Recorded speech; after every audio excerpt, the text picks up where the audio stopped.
ustedes. Semana a semana hacemos una conversación en este Cita Regional. Agradecemos mucho a usted que nos ve de San Antonio hasta los Andes, de el afecto que nos manifiesta y de que nos vea. Para nosotros es un gusto tener estos panelistas. Hoy día tenemos 4 panelistas que los quiero saludar y espero que la conversación sea interesante. Saludo a la diputada Camila Flores. ¿Cómo le va, diputada? Hola Rodrigo, saludo a todos, al doctor, a Matías, a mi querido senador, gusto de verlo siempre. Saludo al senador Kenneth Pugh. ¿Cómo le va, senador? Muy bien, Rodrigo, muy contento, esperando nos estemos cuidando todo porque la pandemia sigue, así que hay que seguir cuidándose. Sí. Saludamos al abogado Matías Mundaca. ¿Cómo le va, abogado? ¿Qué tal, Rodrigo, Camila, don Luis y don Kenneth? Gusto de saludarlo. Muy buenas tardes. Y saludamos al doctor, que no sé si el enmascarado de plata, el zorro o el doctor Basáez, porque no los distingo. ¿Cómo está, doctor Basáez? ¿Cómo está, estimado amigo Rodrigo, Camila, Kenneth, Matías? Gusto saludarlos a todos y esperamos tener una agradable conversación el día de hoy. Bueno, yo creo que el tema principal es que tenemos que partir conversando, no podemos eludirlo, es lo que está pasando en la Cámara de Diputados y en el Senado, en el Parlamento en relación a esta disputa gobierno-oposición que llegó nuevamente a tener un ministro en la palestra y que fue acusado, va a ser acusado aparentemente, pues ya la comisión votó favorablemente, salvo uno, en una comisión en que había muchísimos parlamentarios de oposición. Por lo tanto, el ex ministro Víctor Pérez decidió renunciar y se nombró un nuevo ministro del Interior, un alcalde por mucho tiempo en Gobernación Central, Rodrigo Delgado. Quiero partir conversando de aquello con usted, Camila. Partamos con usted primero. Bueno, sí, efectivamente, Rodrigo, fue bien lamentable la situación que se generó con el exministro ya Víctor Pérez. Bueno, yo creo que tenía que renunciar, no haber renunciado desde mi punto de vista más dañaba al gobierno, así que me parece que hizo lo correcto renunciando a su cargo. La verdad es que ya nosotros teníamos bastante claridad de que la acusación iba a prosperar porque tenía los votos, más cuando quedó en evidencia que se había negociado que la democracia cristiana vote a favor para acusar al ministro Víctor Pérez, ¿cierto? Y así finalmente lograr un acuerdo con aquella oposición que no está de acuerdo con la democracia cristiana para que presida la mesa de la Cámara. Quedó de manifiesto porque se votó la acusación constitucional, ganaron ellos, lograron acusar al ministro y de manera inmediata el Partido Radical presentó la censura a la mesa, que es presidida hoy día por un Renovación Nacional, el diputado Diego Paulsen, que lo ha hecho muy bien y eso es reconocido incluso por diputados de oposición, pero quedó muy de manifiesto porque ganaron e inmediatamente presentaron la censura. Pero diputada, perdóneme, pero hasta la Pamela Giles defendió a Chalper, digamos, y definitivamente... A Paulsen. Eso, a Paulsen. Sí, es que Diego ha hecho una muy buena gestión como presidente de la Cámara, Rodrigo, incluso por eso señalaba que incluso diputados de oposición, la diputada Pamela Gil efectivamente salió a la prensa a decir que esto era vergonzoso, en fin, varios otros diputados de izquierda salieron diciendo que realmente había sido muy penoso lo que había ocurrido. Volvamos a lo de Pérez.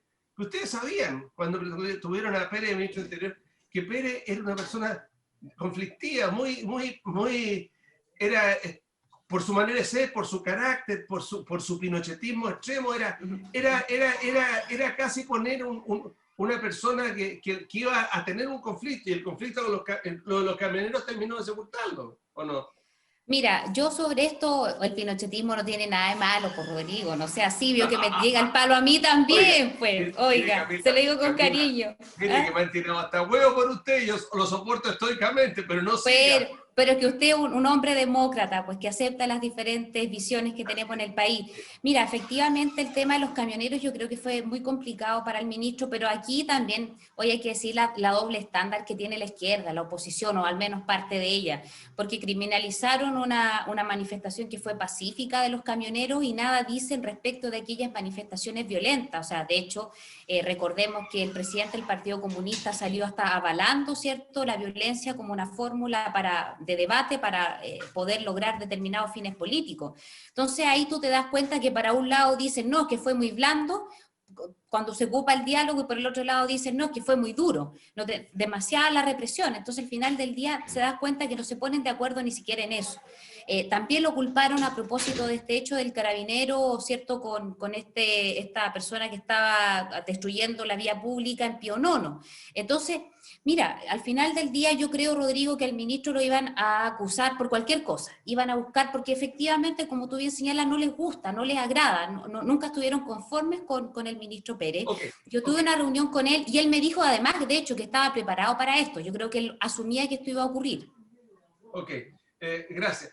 Matías Mundaca, aparentemente lo que hizo Víctor Pérez con el corto tiempo que estuvo de senador es tener muy buenas relaciones con la gente de oposición, porque en el diario El Mercurio del día viernes, Mercurio Santiago, tanto las palabras de, por ejemplo, de José Miguel Insulza, de Felipe Arboe, por nombrar dos, son palabras que dan a entender como que no fueran a perseverar en la acusación porque no quieren hundirlo como persona que quede convertido en un cadáver político. ¿Cuál es la visión que tiene usted sobre lo que está pasando, lo que pasó con Víctor Pérez?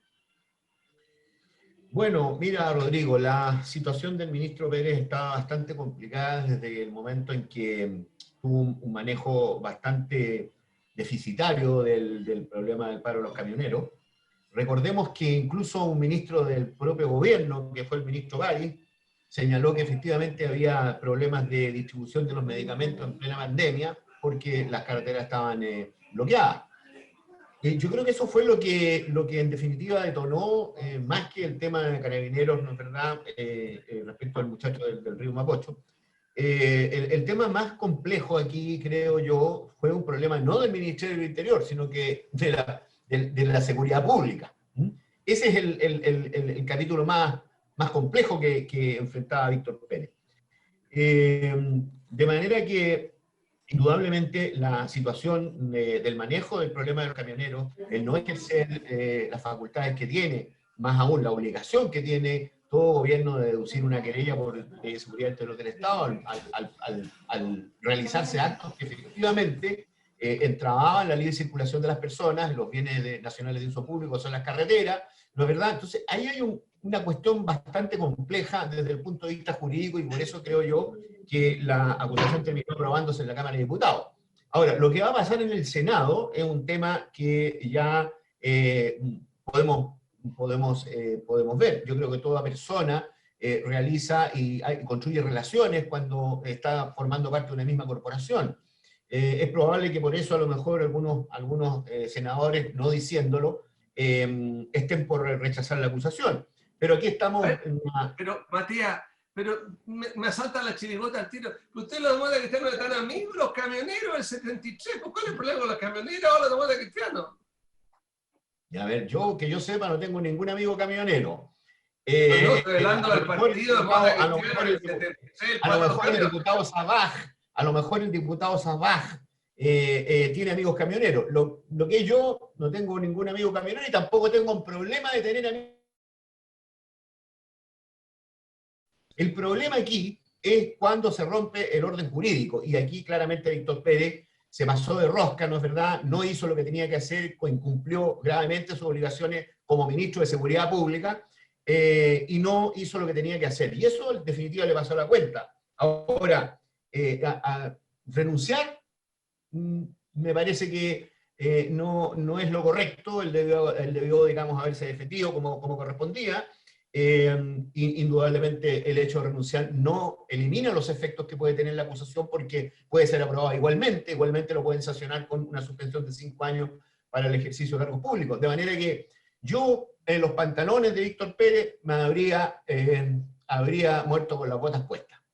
Ok, Senador Priu, escuché yo atentamente la defensa que hizo el abogado Saliani y dijo un argumento que me llama tremendamente la atención a propósito de lo que decía el abogado Mundaca. El abuso de funciones, el abuso de la autoridad que se le acusa al ministro del Interior podría derivarse a pensar que también los parlamentarios están haciendo abuso de la autoridad en esta recurrencia de acusaciones constitucionales, según palabras de Salinas, que lo único que pretenden es estabilizar el gobierno de Piñera. ¿Cuál es la visión que tiene usted, senador? Mira, te voy a comentar la visión que ha hecho pública hoy día Felipe Arboe. Pórtenla ya. Eso es lo que dice Felipe Arboe, no lo digo yo. O sea, háganle caso a la gente que está pensando en temas de Estado, en la situación que estamos. Estamos en una situación compleja y crítica. ¿Y por qué lo dice Felipe Arboe? Lo dice porque quiere presentar ahora una nueva acusación constitucional contra el ministro de Hacienda, el ministro Briones. Estamos discutiendo en estos momentos el presupuesto. Esto es lo más delicado que tiene el país. Entonces, el clima que se está generando con las acusaciones constitucionales es un instrumento que no es adecuado para el momento ni el minuto.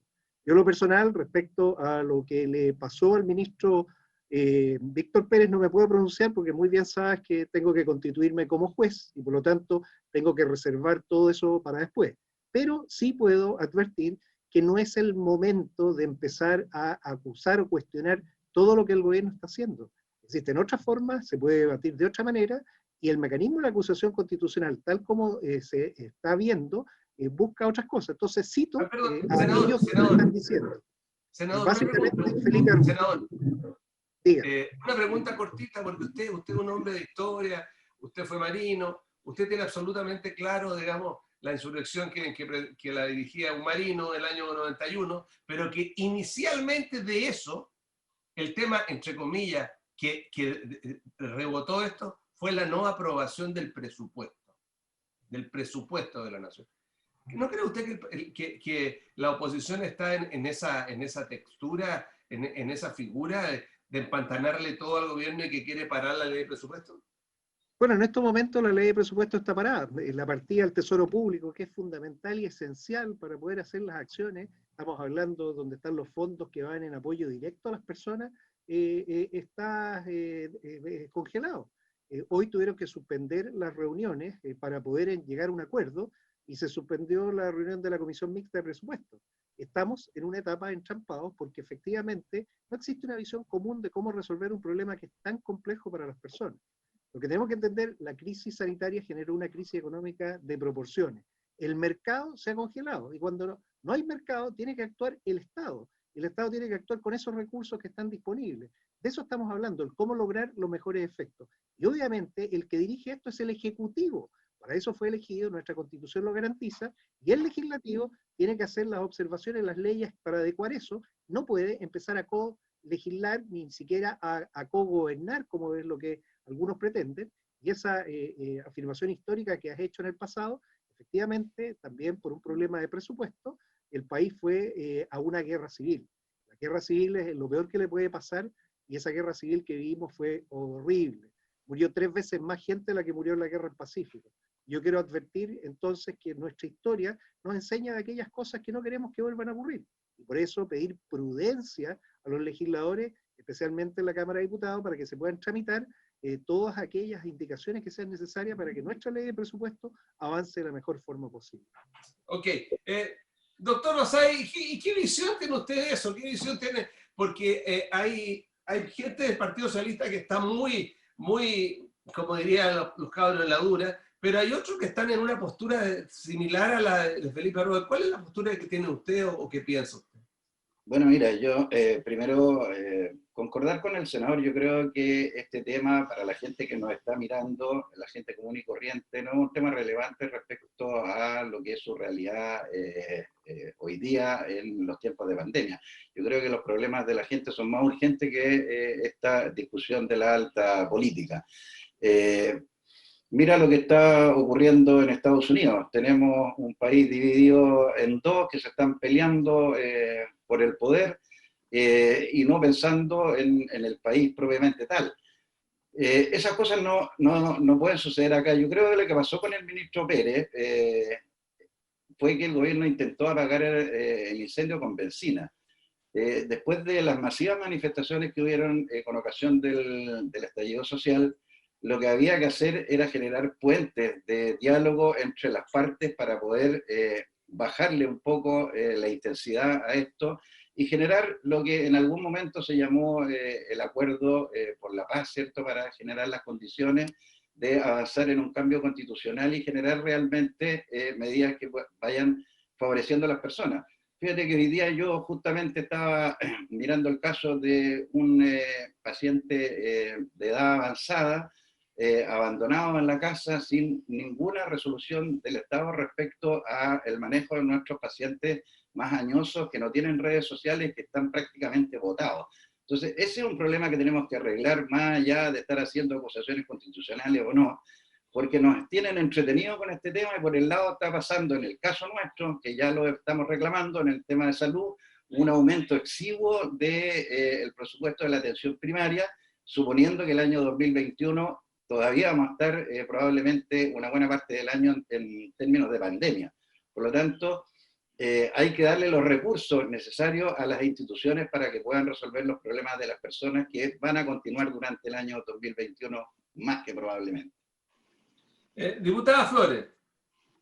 No, yo comparto, Rodrigo, lo que señalaba Luis. Yo creo que efectivamente hay tanta necesidad, hay tantos problemas sociales que efectivamente el foco se desvirtúa de lo importante. Imagínate 10 acusaciones constitucionales en poco más de 2 años. Como tú bien señalabas, igual algunos diputados al menos esbozaron la posibilidad de acusar al ministro de Hacienda, que yo debo decir que me parece muy grave lo que hizo. Yo no comparto ese tema de haber pedido los datos personales, aun cuando hayan sido para estadística. Jamás me parece que debió haberlo hecho, creo que es un error tremendo, pero no es para acusarlo constitucionalmente.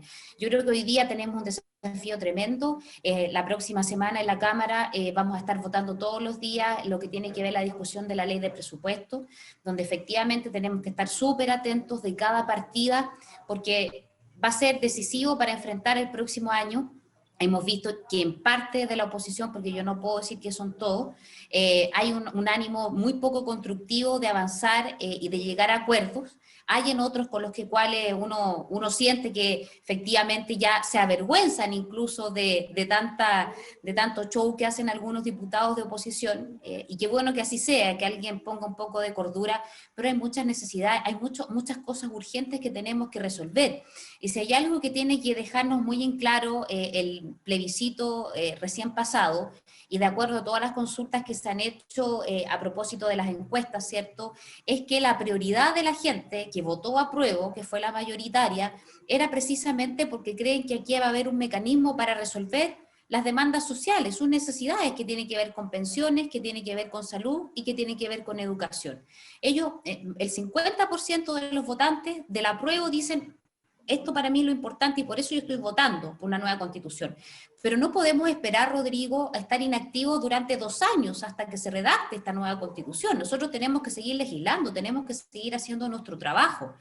Y el trabajo que nos encomendó la ciudadanía es precisamente ir mejorando su calidad de vida. Yo espero, más allá de las discusiones, del segundo retiro de los fondos de pensiones, es que podamos avanzar, por ejemplo, en la reforma al sistema de pensiones que todavía está en el Senado, que los senadores todavía no se ponen de acuerdo, que avanzan a pasos muy lentos. Y ahí, senador, ojalá usted pueda presionar. Yo sé que usted tiene muchos amigos senadores de oposición, ojalá pueda lograr sensibilizar y sacar, ¿cierto?, este tema que es tan urgente, en la misma reforma FONASA, en fin, hay tantas cosas, Rodrigo, que no pueden seguir esperando.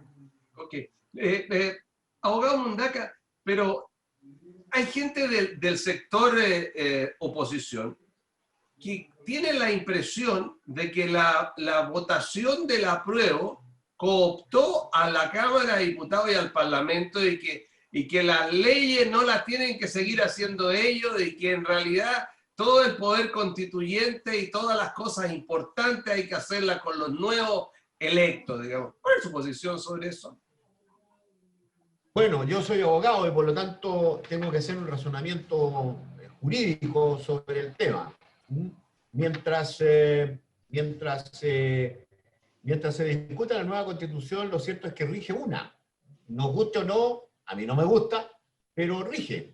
Don Patricio Aylwin, recuerdo muy bien porque estuve presente en una charla que él dio sobre participar o no en el plebiscito del sí y el no hace muchos años. Yo era un jovenzuelo. Me impresionó mucho por su realismo. Dijo, está bien, la Constitución de Pinochet es ilegítima, pero es un hecho, rige, y por lo tanto no podemos superar la realidad, ¿no es cierto?, diciendo o haciendo como que no rige y no participar en el plebiscito del sí y el no. El resultado fue que, en definitiva, participamos en ese plebiscito, lo ganamos, el dictador se fue para su casa, y en definitiva tenemos ahora un nuevo problema, que es que efectivamente hay una votación sumamente importante en favor de una nueva constitución, pero mientras tanto tenemos que regirnos por algo.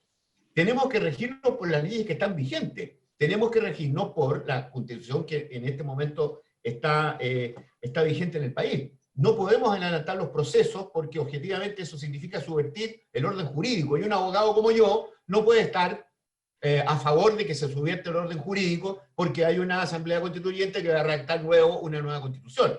De manera que a mí me parece que esos que están diciendo ese tipo de afirmaciones no es verdad. Yo creo que están un poco afibrados, probablemente puedan tener COVID, así que por lo tanto les recomiendo que se cuiden, que se pongan la mano en el corazón, que tengan paciencia. Los procesos sociales siempre son difíciles, hay que aguantar, hay que, tratar de que todo se lleve en orden, en paz, ¿no es verdad? Y podamos llegar a tener una nueva constitución que nos haga olvidar la que tenemos ahora.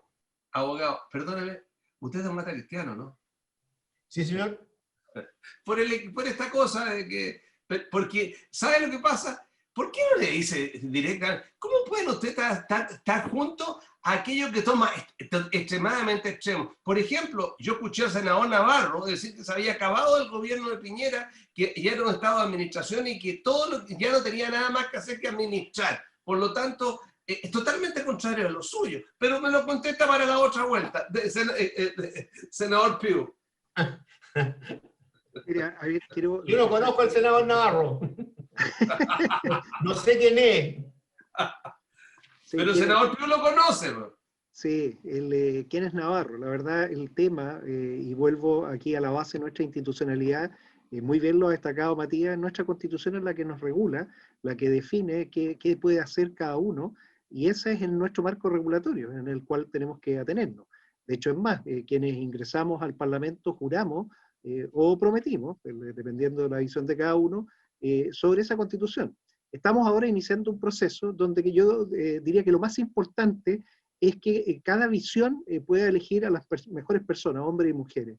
Y eso es lo que nos tiene que iluminar, el entender que el país se pronunció, hay una clara mayoría por algo que es un anhelo, y por eso hay que buscar a las personas que sean las más adecuadas, que va a ser motivo, obviamente, de que se formen las diferentes alianzas, de la forma que está prevista en la ley, para que las personas puedan elegir quienes quieren que redacten esta Constitución.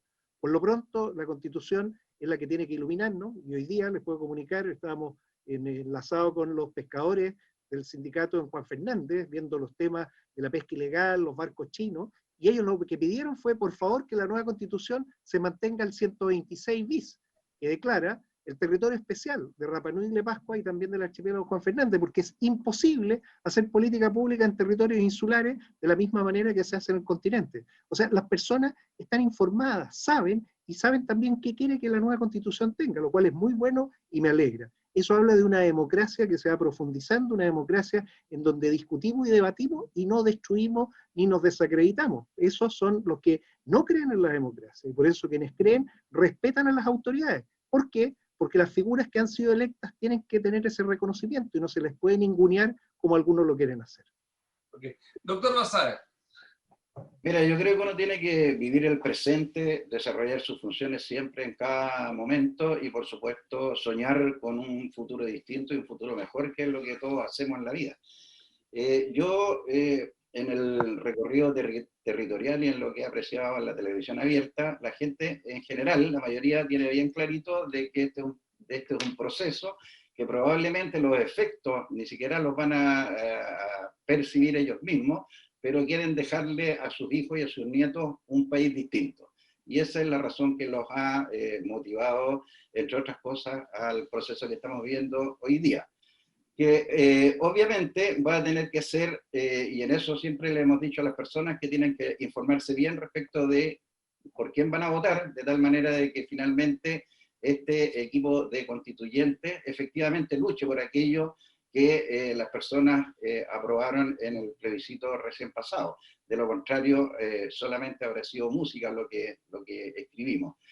Entonces, pero las personas van a tener la responsabilidad, más allá de lo que diga uno u otro, que las listas, que los independientes, que van a ser resguardados al poder político de todas maneras, pero finalmente la gente va a tener que decidir y ese va a ser el destino final, y hay que respetar lo que la gente piensa, hace o cree. Y yo creo que aquí lo que está fundamentalmente radicado son dos cosas. Uno, el gobierno, cualquiera que sea, tiene que terminar su ejecución como corresponde, porque estamos en un Estado de Derecho y es lo que le corresponde a cada democracia, y luego los gobiernos que vienen verán lo que hacen. Y ahí existe todo este juego de el síndrome del pato cojo, y una serie de términos que se han enarbolado por muchos años en la política, pero que en la realidad así de repente ocurre. El Parlamento tendrá que seguir ejerciendo su tarea conforme al reglamento jurídico que actualmente nos rige, nos guste como dice Matías o no. Esperamos que los parlamentarios aquí presentes y los que están en el Congreso a la vez hayan escuchado lo que la ciudadanía ha reclamado y puedan, porque hay muchas cosas que se pueden hacer con voluntad política durante este periodo, y finalmente la constituyente lo que va a generar es el marco donde vamos a desarrollar las futuras leyes que nos van a regir. Así que yo tengo que tener confianza en la gente, y tengo que tener también confianza en quienes hoy día están ejerciendo la labor, porque creo que en el programa pasado dije, Camila Flores despertó, pero lo dije en el sentido de que ella, yo siento que ha escuchado, y que probablemente esos buenos oídos que tiene, mañana los remita a la ejecución de las leyes respectivas. Gracias, Tengo un doctor. candidato a constituyente, Rodrigo Oliver. Gracias, Camila. Ahora, yo estoy hablando del pato cojo que decía, yo creo que como eso viene de Estados Unidos, parece que ahora el candidato del pato rabioso o el pato taimado, ya no va a ser el pato cojo. Tenemos que ir a una pausa. Gracias por su cariño, Camila. La pausa es breve, ya volvemos.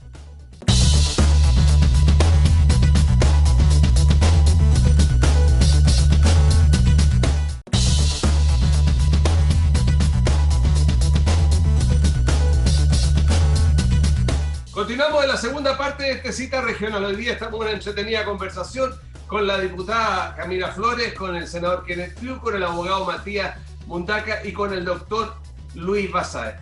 Camila Flores siempre repercute lamentablemente en el mundo lo que pasa en Estados Unidos. ¿Por qué? No sé. Pero la gente está pendiente de lo que está pasando en Estados Unidos. Pero también hay cosas que están íntimamente relacionadas, como por ejemplo esto de la votación del 10%, del déficit, el déficit que tiene nuestro presupuesto nacional, el déficit estatal, que no sé si usted lo sabe, señor, pero hace 30 años que no teníamos una raya roja como la que en este momento vamos acumulando. Y viene el 10% nuevo. Hablemos de economía de Chile, de lo que está pasando en la economía del mundo, porque tenemos otra cosa. Camila Flores. Bueno, Rodrigo, efectivamente hace muchos años que no teníamos décadas este déficit y el nivel de endeudamiento, pero también hace 100 años que no vivíamos una situación tan terrible como la pandemia que nos tocó enfrentar. O sea, 100 años atrás esto era distinto y no había pasado, por lo tanto el escenario del país es distinto, desgraciadamente y para mal. Yo la verdad, Rodrigo, he sido bien categórica en apoyar este retiro del 10%. Yo entiendo y sé que efectivamente va a traer algún problema para las pensiones futuras de la gente. Pero la verdad es que he estado todo este tiempo esperando alguna alternativa del gobierno, alguna fórmula que nos ofrezca para evitar este retiro, este segundo retiro, y ofrecerle una buena alternativa a la gente, universal, sin letras chicas, sin, digamos, tanta burocracia, y eso nunca ocurrió. Por lo tanto, al final, efectivamente, el día de ayer salió aprobada en la Comisión de Constitución. La próxima semana, al parecer, Rodrigo, el día martes, estaríamos votando ya en la sala. ¿Por qué no estuvo usted ahí? ¿Por qué no estuvo usted ahí y mandó a otra persona? Yo no pude, Rodrigo, porque esta comisión la citaron a último minuto. Les estaba contando acá a los contertulios en el corte comercial. Yo tenía actividades programadas y había mucha gente que me estaba esperando por unas ayudas sociales que estuvimos entregando en la ciudad de Matías y del doctor Basáez en Quilpué, con una gran dirigente, la señora Dolly Hot, a quien aprovecho de mandarle un besito grande. Entonces, la citaron el mismo día, el mismo jueves, entonces yo mandé un reemplazo, para que ese reemplazo vote como yo voy a votar, que es a favor. Y resulta que el jefe de bancada nuestro, de manera arbitraria, no permitió que vaya la persona a la cual yo había anunciado y a la cual yo le había pedido que me reemplace, le impidió ir y puso a otra persona. Y ahí se generó todo un conflicto, porque la verdad es que esto siempre se ha respetado finalmente, que cuando uno no va, el diputado Sebastián Torrealba. Y yo había pedido al diputado Jorge Durán, que se ha manifestado al igual que yo a favor de este retiro públicamente. Entonces el diputado Torrealba hizo algo que es inusual, entre caballeros y entre damas siempre nos hemos... Una cosita, el diputado Torrealba es lleno de... No lo sé, Rodrigo, ahí averígualo tú. ¿Es lleno del presidente de una AFP? Averígualo ustedes, usted que le gusta ahí, averígualo. Pero bueno, efectivamente el diputado Torrealba mandó a otro diputado que no está a favor. Usted va a votar a favor. Usted va a votar a favor. Yes. Y por eso yo mandé a alguien que vote a favor también. Porque en el fondo yo no puedo mandar a un reemplazo que no tenga la misma visión mía. La idea es que mi reemplazo vote tal cual como votaría yo. Okay. Y Magnífico. eso no lo quisieron respetar. O sea, es una nueva Camila, está bien, magnífico. Pero Rodrigo, ¿por qué dicen eso? Si yo lo económico, tú me conoces, siempre he sido mucho más social. Yo soy quizás más nacionalista en otro ámbito, pero en lo económico... No se enoje con lo que le voy a decir, pero algunos dicen que usted es un facho pobre. Claro que no. Pero mucho orgullo, soy facha pobre, pero mucho orgullo. Yo no soy de la élite. Yo me he esforzado toda la vida para lograr mis cosas, hoy y hasta el día de hoy, pagando mis deudas, mis cosas. Usted es una mujer abogada. Soy de la clase media. Respetar por mujer, por abogado, porque usted como parlamentaria, uno podrá discrepar de sus cosas, pero usted tiene sus planteamientos bien claros y jurídicamente, además, usted es una persona que sabe y usted es una persona que ha logrado por sus méritos de dónde está. Abogado Mundaca. Bueno, yo lamento mucho que a mi colega Camila Flores le haya pasado lo que le pasó, que se rompió una regla no escrita dentro del comité, digamos, parlamentario. Los jefes de bancada efectivamente pueden nombrar las comisiones, pueden hacer muchas cosas, y generalmente son los que suscriben las autorizaciones para mandar a un reemplazante a una comisión. Y aquí, efectivamente, Camila sufrió, digamos, una agresión, digamos, comprensible o incomprensible, ¿no es cierto?, que no le permitieron designar a la persona de confianza que ella estimaba que iba a votar igual que ella a favor del retiro. De manera que claramente en todas partes se cuece nada y en todas partes intereses cruzados. Lo importante es que esos intereses se digan porque el señor Torrealba no permitió que fuera alguien a votar a favor, ¿no es verdad? Usted muy... digamos, inteligentemente le preguntó si tenía algún conflicto de interés. Yo creo que sí, tiene un conflicto de interés, no lo sé precisamente, pero objetivamente lo que está esperando Chile es que los parlamentarios no tengan conflictos de interés, que legislen para la gente, no para los grupos económicos, no para las AFP, no para los grandes industriales, sino que legislen en favor de la gente. Me parece muy mal lo que pasó ayer con Camila y su apoderado, porque en verdad era un mandatario él, porque, en fin, en definitiva la persona que mandó el jefe de bancada votó que no, votó que no estaba a favor del retiro. Entonces, indudablemente hay una maniobra política que es muy triste presenciar. Pero eso no solamente pasa en Renovación Nacional, pasa en otros partidos también. ¿Para qué vamos a decir lo que pasa dentro del Comité Demócrata Cristiano? Antes que usted me diga nada. Entonces, me puedo preguntar de San Felipe. Le iba a preguntar de San Felipe yo, pero mejor me quedo callado. Bueno, entonces, ese es el tema, pues, lamento mucho que no se legisle. Pero esto es como Hamlet. algo huele. Los abogados que defienden a uno, defienden a otro, y defienden a otro, y son los mismos, son como el padrino, y van... Es rara esta cuestión, pero ¿es Chile o no, senador Piu? Mira, es Chile y quizás lo que le pasó a Camila refleja lo que está ocurriendo en este Parlamento 2.0. ¿Por qué yo hablo del Parlamento 2.0? Porque el momento en que cambió la ley electoral y muchísima gente pudo incorporarse sin ser necesariamente esa élite, como se mencionaba, esos nombres que siempre se repiten, ha permitido que hoy en las bancadas existan opiniones distintas. O sea, la orden de partido dejó de ser orden de partido. Eso es bien importante. Y eso permite a los electores tener la tranquilidad que por quienes voten los van a representar. Y ese es el cambio de la política 2.0. O sea, es lamentable lo que le pasó, es parte de la regla, o sea, cuando uno no está, hay que cuidar el voto porque puede que otra persona haga lo contrario. Entonces, hay que tomar esas precauciones. Pero lo segundo es la tranquilidad a la población. Los parlamentarios que han elegido no son parlamentarios del montón que van a hacer lo que el montón diga. Ahora, yendo al tema del 10%, tenemos que recordar que ya 1,5 millones de personas sacaron todo lo que tenían. Y ese 1,5 millones, por más que le digan, oiga, saque el 10%, no tiene 10%. Entonces, tenemos que entender que hay muchísima gente que es la más afectada, que no sirve de nada el seguir con el 10%. Y por eso tenemos que buscar una fórmula para que el Estado llegue a ellos con recursos y se pueda destinar esos recursos. Porque si seguimos sacando las pensiones, que queremos arreglarlas, después al Estado le va a costar mucho más arreglar esas otras pensiones. Entonces, ¿qué es lo que yo pido? Más prudencia, más data. Hay todo un tema que ocurrió ahora también, en que están objetando que el Ministerio de Hacienda haya pedido los datos personales de los que retiraron el 10%. Probablemente eso es para política pública, no es para filtrar ni para cobrarles impuestos a las personas, sino que para saber dónde se producen los vacíos y quiénes no quedaron con nada, porque hacia ellos tiene que actuar la política pública, a las personas que no tienen ninguna posibilidad y no se sigan, por ejemplo, endeudando con otra de las cosas que se quiere extender, el corte de los servicios básicos. ¿Y qué va a significar? Que ahora van a tener no 3 meses, 6 meses, medio año de deuda acumulada. ¿Por qué no somos capaces de ir a ayudar a los que más necesitan, sacándole esa carga y dejando que el mercado funcione, pero después? Ahora no hay mercado, porque no hay forma de emplearse. Las personas están desempleadas y ese 10% no va a esas personas en particular. Con más data y menos guata esto se puede resolver.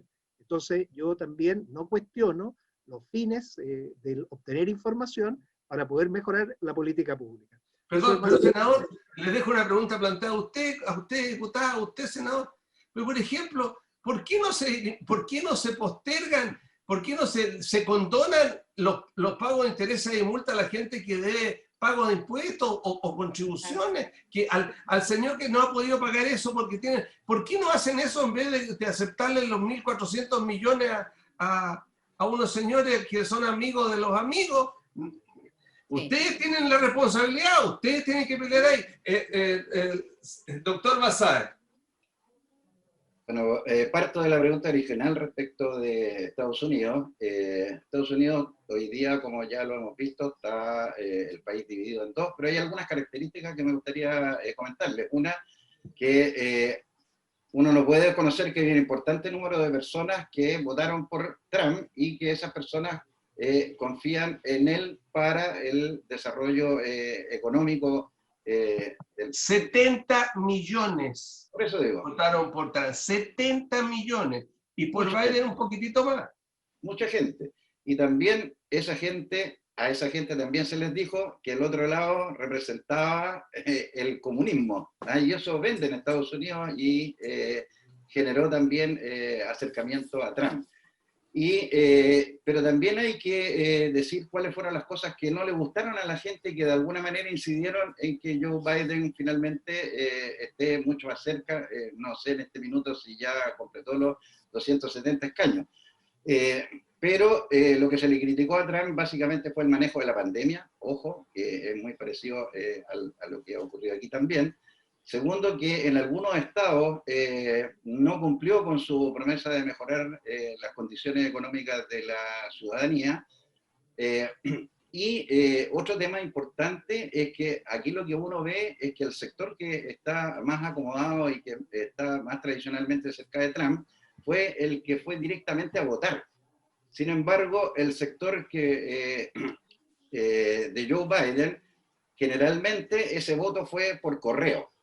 Entonces, aquí voy yo, que aquí también se puede dar ese tipo de fenómeno y por eso que hay que llamar a la ciudadanía a una participación masiva en las urnas, porque acá no tenemos la posibilidad del voto electrónico, que ojalá en algún momento se pudiera implementar. Y bueno, en la economía local nosotros ya tenemos la claridad de todo lo que hemos pasado. Ya hemos visto que el gobierno ha sido ineficiente en términos de oportunidad y en términos de volumen en otorgar el apoyo necesario a la ciudadanía, y se ha visto obligado a generar el primer retiro del 10% y ahora el segundo retiro del 10%, que todos sabemos que va a generar efecto en el largo plazo para un montón de personas. Pero bueno, el Estado tendrá, a través de la gestión económica del país, el levantamiento de la economía, generar las condiciones necesarias para que en algún momento vamos a tener que apoyar a esa gente que va a quedar con pocos recursos para una pensión, entre comillas, digna. Y probablemente ahí los efectos solidarios van a tener que ser recuperados, más remarcados. No podemos seguir en una sociedad que solo piensa en lo productivo, en una sociedad que se dice que el mercado lo arregla todo, porque el mercado no ha sido el protagonista, sobre todo en tiempos de pandemia. El protagonista ha sido el Estado y la solidaridad de las personas, el levantamiento de las ollas comunes, los apoyos locales, lo que hacía Camila, llevar ayuda social a algunas personas, y eso lo está haciendo mucha gente. Tenemos que volver a recuperar uno de los valores fundamentales de la sociedad chilena de los años A, que era la solidaridad entre las personas. Hoy día hay muchos vecinos que ni siquiera se conocen. Tenemos que recuperar ese valor nacional. Ok. Camila Flores, en unos pocos días más van a haber unas elecciones primarias. Pero a mí me llama la atención que las elecciones van a ser conjuntas, o sea, todo independiente. Por ejemplo, claro, van a ver quiénes son de qué partido, pero los independientes, por ejemplo, le pueden pasar todas las papeletas. Entonces, ¿qué representación tiene? Esta cuestión cada día le enreda más a la gente, digamos, porque no es que van a ir al partido tanto a votar, sino que van a ir a un recinto de elecciones y van a juntarse allí los militantes de A, los militantes de B y los que no son militantes, que es la mayoría. ¿Qué efecto va a tener esto? ¿A quién va a representar? Mira, ya vivimos en el país un proceso de primaria, te acordarás tú, Rodrigo, hace 4 años atrás, a propósito igual de las municipales. Mira, yo creo que tanta elección, tenemos un calendario sumamente recargado de elecciones, bueno, las que tenemos ahora, las primarias, el próximo año, imagínate en abril, municipales, alcaldes, concejales, constituyentes, o sea, la verdad es que yo no sé con cuánto ánimo va a llegar la gente a votar por la parlamentaria y por la de presidente de la República, porque va a haber tenido una cantidad de elecciones antes que probablemente ya después no va a querer nada.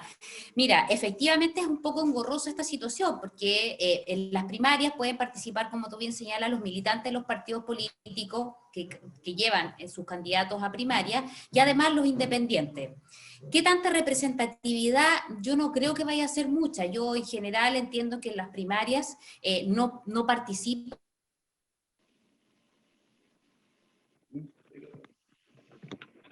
Se cayó la conexión de Camila. Pocas veces nos pasa, digamos, pero alguien la interrumpe. Continúa usted, Matías. Torrealba la volvió a interrumpir. Torrealba. Claro. Pero, Matías, ¿cómo ve usted este tema de estas primarias? Porque fíjese, por ejemplo, de que el que no es militante perfectamente puede llegar al centro de votación de quiero votar. Y quiero votar en las elecciones de A y puede modificar realmente lo que aquello significa. Entonces, ¿cuál es la visión que tiene usted? Bueno, estos son los riesgos de la democracia, ¿no?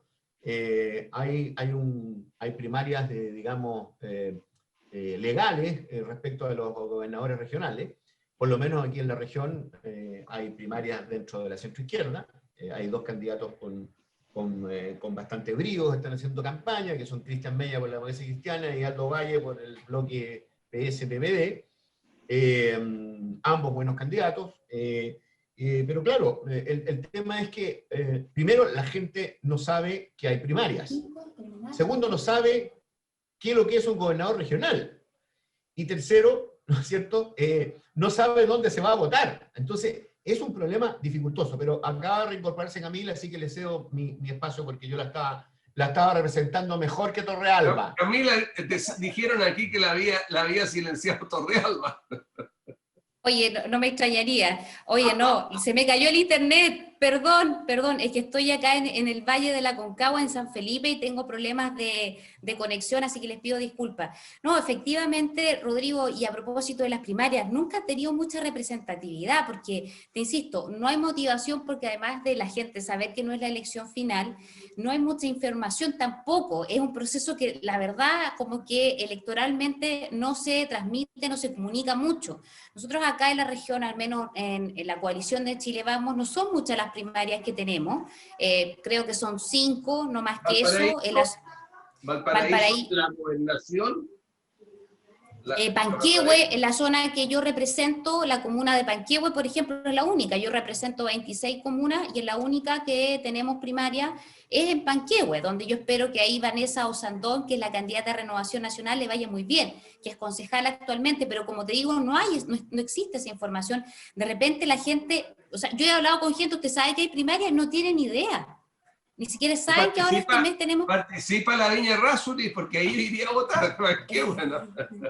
No es local de votación la Viña Errázuriz, ahí sería muy entretenido, ahí a lo mejor iría mucha gente para que voy a votar, pero no, efectivamente no es así, y la gente además Camila, ni siquiera tiene la información dónde ir a votar. Sí, y usted concretará conmigo que también eso es muy manipulable, porque hay gente que puede ir a tratar de influir para que se elija al menos peligroso que les conviene a ellos. Esta cuestión no me gusta, digamos, sí. Como es. A usted, abogado Mundaca, tampoco le gusta mucho, ¿no? No, mira, la verdad es que la cultura de primarias en Chile es relativamente nueva. Pero en todo caso yo prefiero primarias que elegir los candidatos en una cocina. Porque la cocina es lo peor que se ha criticado de la república que se está extinguiendo. Eso de designar candidatos así entre amiguitos, ¿no es verdad? Yo creo que en su partido sucede, ¿no? En su partido acá sucede, ¿no? Pero si a todos los partidos les pasa lo mismo, si todos los vicios son comunes a todos los partidos. Y una de las misiones de la nueva república será hacer nuevos partidos y mejores partidos.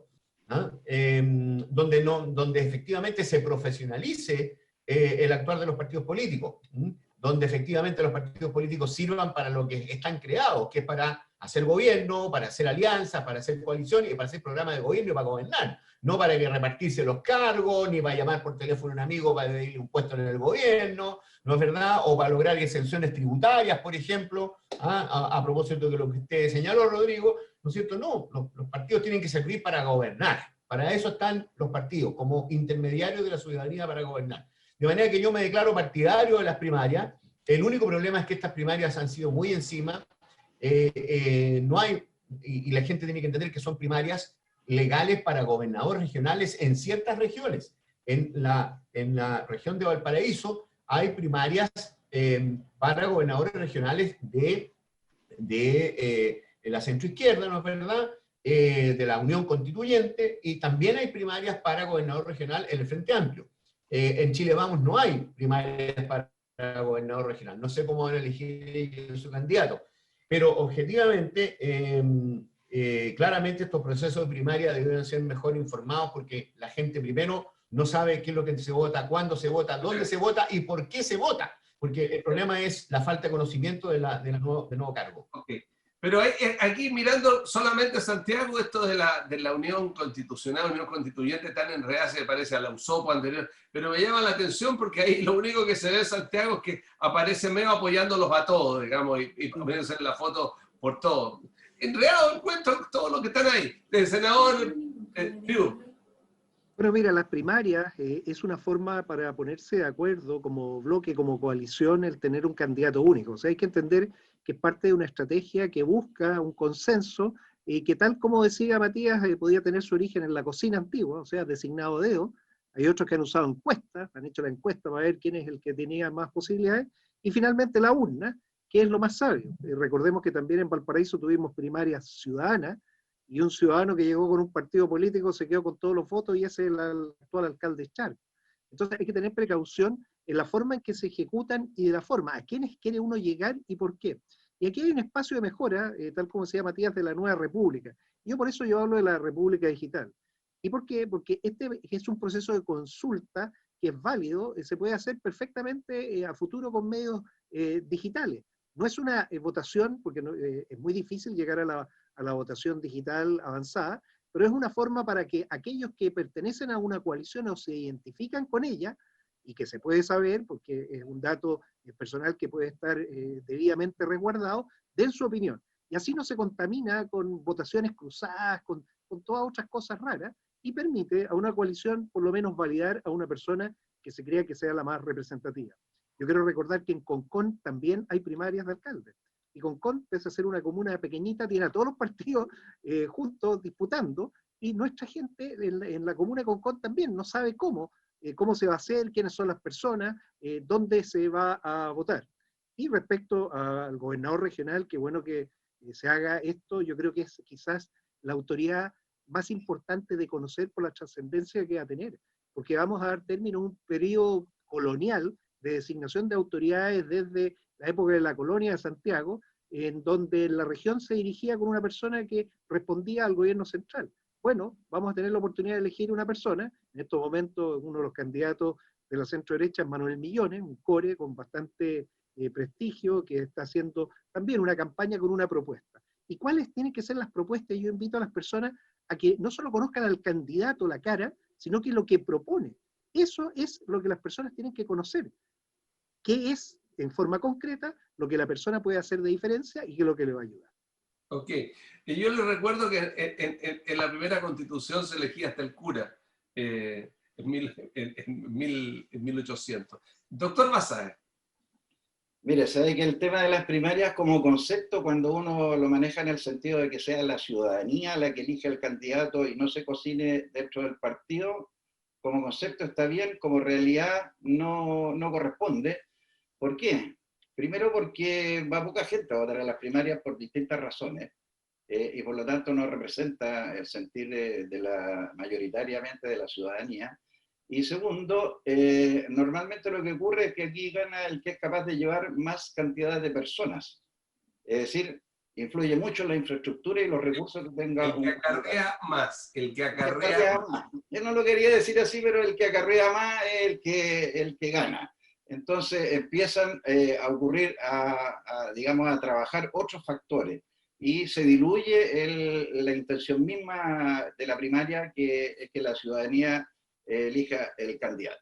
Ahora bien, todos sabemos cuando existe una conformación de varios partidos, o cuando, es que como se llama una sociedad, las sociedades siempre, sus partes quieren tener algo de representación y por eso se genera un acuerdo, ya sea por la vía de acuerdos políticos, ya sea por la vía de encuesta o cualquier otra alternativa. Pero quien está dentro de un partido político sabe cuáles son las reglas del juego y como se dice también, la política es sin llorar. De repente hay cosas que te van a gustar y otras cosas que no te van a gustar. Las primarias básicamente son porque no se logran acuerdos para llevar un solo candidato. Muchas gracias. Lo que pasa es que hay un sector, por ejemplo, que es el sector de la derecha, que tiene 3 partidos, pero los otros sectores tienen chorrocientos partidos, entonces, pucha, que va a ser más difícil, yo creo, ponerse de acuerdo. Muchas gracias por esto, senador, diputada, abogado, doctor, su minuto final, Camila Flores. No, yo solamente, Rodrigo, agradecer el tremendo cariño de la gente que me entrega cuando estamos trabajando en terreno, y la verdad es que estoy súper agradecida del apoyo y vamos a seguir trabajando. Esta semana nosotros, como les decía, vamos a tener la votación de la ley de presupuesto. Ahí tenemos una tarea súper importante, que es particularmente defender el presupuesto para nuestra región de Valparaíso, que siempre se ve bastante escuálido en términos formales, desde el FNDR particularmente. Así que ahí vamos a estar muy pendientes de eso y sobre todo de tratar de que en aquellas obras que son fundamentales en vivienda, en materia hídrica, también logremos tener un importante apoyo a nuestra región. Gracias. Abogado Mundaca, su minuto. Bueno, en realidad aquí yo quisiera hacer aprovechando este gran espacio que es Quinta Visión, decirle a la gente que el 29 de noviembre hay una votación importante, la gente que representa el sector de oposición a este gobierno, que hay una elección, una primaria legal para elegir un candidato común a gobernador regional, que existen 2 candidatos, ¿no es verdad? Y que es importante que la gente exprese su opinión sobre los candidatos que se presentan por parte de los partidos políticos o las coaliciones. Siempre es bueno que la gente tenga claro quiénes son las personas, qué es lo que están diciendo, qué es lo que opinan y qué es lo que tienen pensado hacer si es que llegan a ser gobernador regional. Como ha dicho el senador, efectivamente le vamos a poner fin a varios cientos de años de cesarismo y por lo tanto es importante que toda la gente participe el 29 de noviembre en esta elección de primarias de candidato a gobernador regional. Muchas gracias. Senador Piu. Bueno, estamos viviendo lo que se llama un túnel pandémico. Yo los invito a cuidarse primero, la salud. Lo más importante es entender que a la salida, siempre el túnel tiene salida. ¿Con qué nos vamos a encontrar? No sabemos, pero sí sabemos que vamos a salir más pobres y más endeudados, y esa es la gran realidad. Entonces tenemos que cuidar los recursos y hacer que los recursos, que es lo que se va a discutir, la ley de presupuesto, le lleguen a las personas que más lo necesitan. Si hay algo importante en este mes de noviembre, es la ley de presupuesto. Y lo segundo, invitarlos a todos los que tienen que participar de estas primarias que lo hagan, conociendo los programas, conozcan de verdad qué es lo que les está cada uno prometiendo. Muchas gracias. Doctor Sáenz. Bueno, pedirle a nuestros parlamentarios que están aquí que luchen por un mayor aumento del presupuesto de salud para el año 2021.